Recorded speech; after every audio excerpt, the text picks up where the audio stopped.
เราพูดเอาไว้ว่าปกติหัวเสียว่าปวดนี่เนาะเราพูดเอาไว้ว่าเดี๋ยว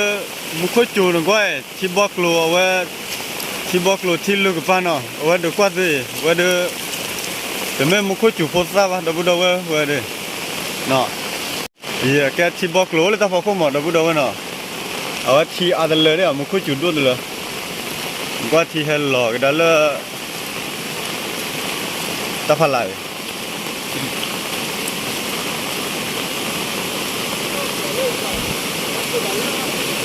ชีเปอร์อะไรตาพลาย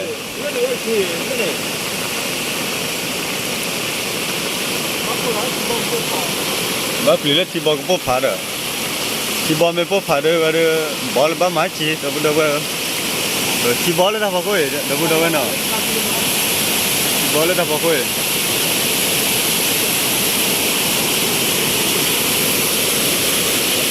บอลเลยถ้าพอคุยเนี่ยเดี๋ยวพูดเอาไว้เนาะที่ลาบที่ที่รออะไรเลยมุขจุดด้วยเลย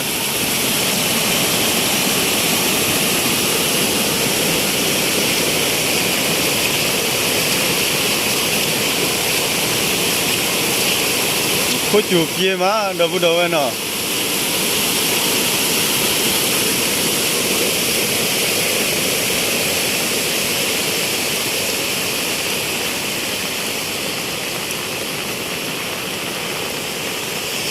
คิดจุ้ยเว้ย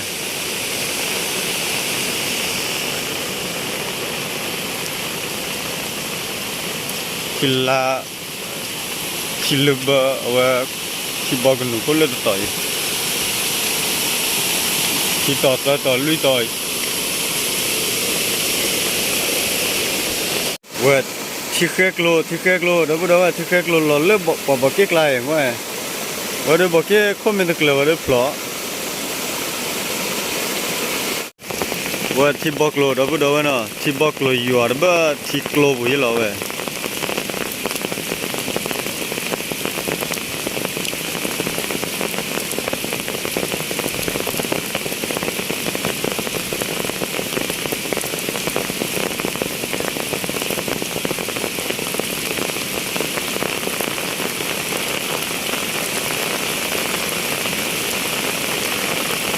เราบอกบุยอะไรเนี่ยวะ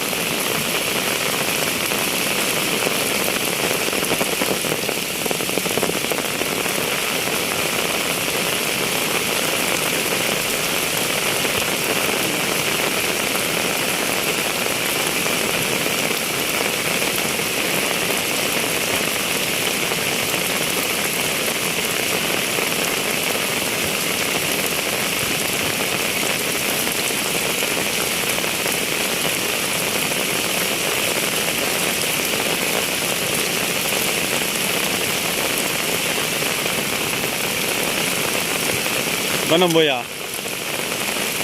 บ้าขี้เบ็ดเสียบีมั้ง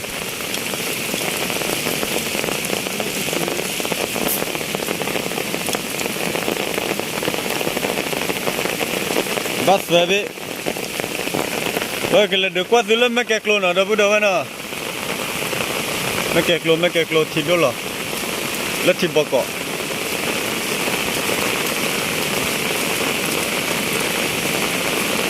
ที่ผ่านด้วยก็เด้อผ่านด้วยเด้อเนาะว่าเด้อพอร์บุลว่าเด้อพอร์บุลว่าเนาะ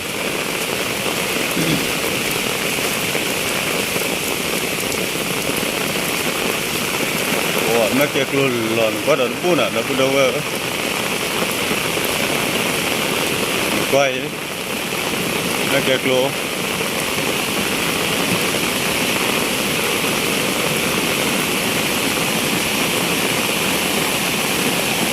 ไม่แก่กลัวเว้ย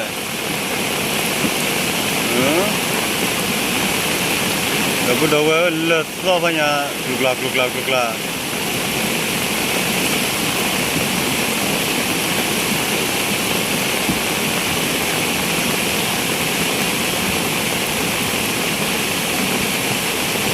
ซ้อตุกลูเดี๋ยวพูดเอาไว้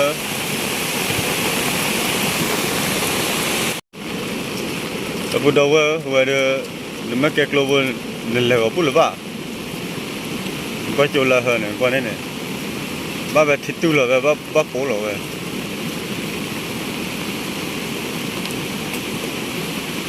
ลาล้อด้วย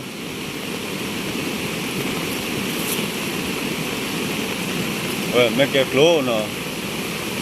ที่ตัวละแต่ลอยเล็กขี้เลี้ยงที่มันเหรอวะดับดับเนาะชิวลูนี่ปะเนี่ยแต่นี่เนี่ยที่ดูเหรอหรือเปล่าก็ว่าเดี๋ยวเราจะพลัดล้นเนี่ยขอบบี้เขาก็เลยจ่อไว้แต่เลยแต่ละสอดเขาก็เบลก็ไว้เลย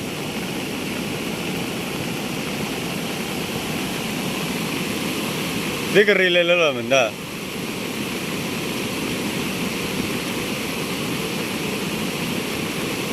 มันน่าเบี้ยวกันหรอฮะฮะบ้านนี้เด็กรีเลยแล้ว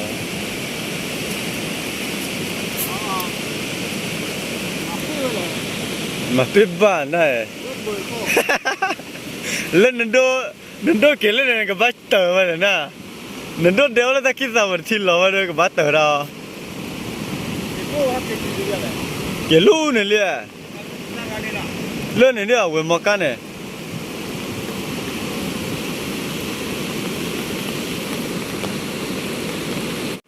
เดี๋ยวเก็บไว้แล้วเนาะ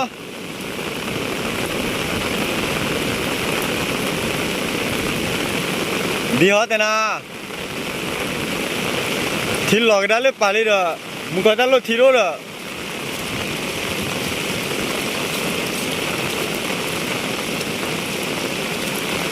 แล้วปุ๊ดเอาไว้ว่าแพ้มึงก็ได้รถมาทีดีจอบอ่ะเนาะเป็นอย่างทีหลอกเด้อเป็นน่าเสียไปเด้อว่าเกี่ยวกับเราแล้วแล้วปุ๊ดเอาไว้เนาะ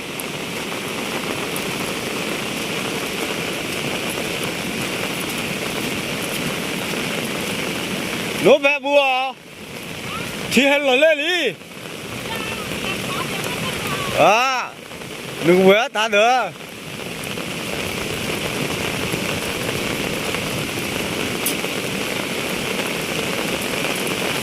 หนึ่งก็ที่บอกเลยเนาะที่บอกเลยที่ระเบิดที่กลัวล้อคริสเซ่จีดเลยแล้วพูดเอาว่าช่วยตาเลิกกันเลยหัวปวดเนาะว่าที่ดูละว่าละปีระแล้วพูดเอาว่าหัวปวดบุญละว่าขอบเบที่ตุลที่เลยเขาเดือขอบเบกิลิเลยพูดเอาว่าที่เอาว่าขอบเบกิลิว่าตำรวจชุกเลยกว่าเด้เนาะพูดเอาว่าเนาะหัวปวดนี่รีบบอกแกลิว่าละปีระมาพูดเอาว่าที่ดูได้ยัง